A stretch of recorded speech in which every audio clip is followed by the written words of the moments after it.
So, ang pag-uusapan naman natin ngayon guys is tungkol sa paano mas mapabilis pong makuha yung 60k minutes videos views, no? Kasi yun po ang requirements or criteria na kailangan nating ma-meet para ma-monetize tayo sa in-stream ads, di ba?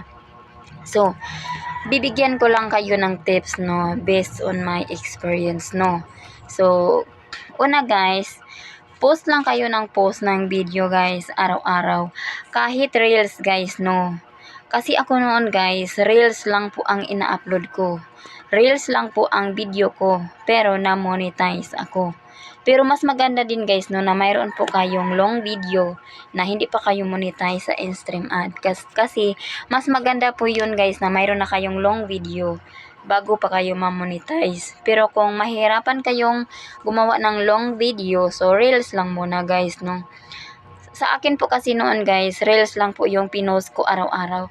Dapat po dito guys, consistent po tayong mag-upload ng video. Dapat araw-araw po tayong mag-post, no. Kahit isang video okay lang yan guys, basta may upload tayo araw-araw, no. At saka guys, pangalawa, mag-live din kayo guys, no. Kasi kapag mag-live kayo guys, no, mas mapabilis din yung 60k minutes videos views. Kailangan guys, kung mag-live kayo guys, kailangan araw-araw din. Same lang yan sa pag-upload ng video o reels. Kailangan guys, mag-live kayo ngayon, bukas mag-live naman kayo, no.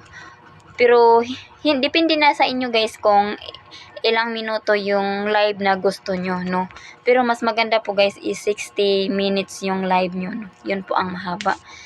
So, yun lang din guys, no. Kailangan po araw-araw kayong mag-live guys. Kasi guys, ganito po yun guys, no. Kung mag-live kayo ngayon guys, so ngayon, tataas yung visibility natin. So bukas hindi naman kayo mag-live. So parang mawawala lang din nung pinaghihirapan natin.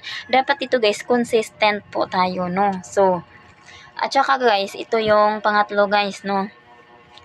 Kailangan din natin guys, makipag-engage po tayo sa mga content kapwa creator natin.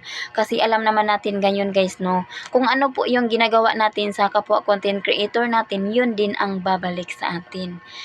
Kung manonood po tayo ng mga video, marami po tayong ini-engage guys. So, marami ding makikipag-engage sa atin. So, mas mapabilis po yung pag-angat ng ating 60k minutes videos views, no? So, mabilis lang tayong ma-monetize sa in-stream ads noon guys, no. Kasi ang criteria po dito guys, no, may kailangan po tayo ditong 5 videos na yung active na 5 videos, pero mas madali lang yun guys kasi 5 videos lang, di ba?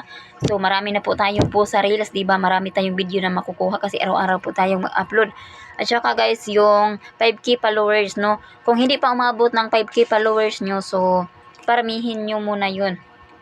Kung pumasok man kayo sa F to F guys, no, wag po sunod-sunod para hindi kayo ma-restrict.